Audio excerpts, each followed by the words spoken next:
આ સંપૂર્ણ અફવા, સંપૂર્ણ ખોટી બાબત જે કોઈ લોકોએ ફેલાવેલી છે તે તમામ લોકોને નોટિસ મોકલવામાં આવી રહી છે. કોઈ બી આધાર પુરાવા વગર માત્ર ને માત્ર વિપક્ષ અને માત્ર અફવા ફેલાવીને લોકોને ગેરમાર્ગે દોરવા માટેનો પ્રયાસ કરવામાં આવ્યો છે. ખૂબ જ ગંભીરતાપૂર્વક આ બાબતે, હું ફરી કહું છું, ખૂબ જ ગંભીરતાપૂર્વક આ બાબતે પગલાં લેવામાં આવશે.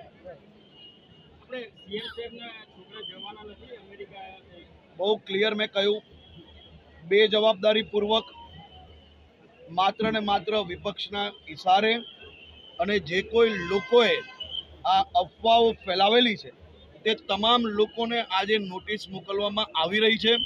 કોઈ બી આધાર પુરાવા વગર બેજવાબદારીપૂર્વક, અને ખાસ કરીને કોઈ બાબતની તો ક્યાંક તો શરમ હોવી જોઈએ.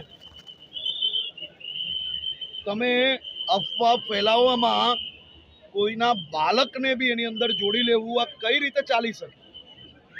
આ કડકમાં કડક પગલાં ભરવામાં આવશે અને ખૂબ જ ગંભીરતાપૂર્વક આ બાબતને લેવામાં આવી છે. સાહેબ, અમદાવાદ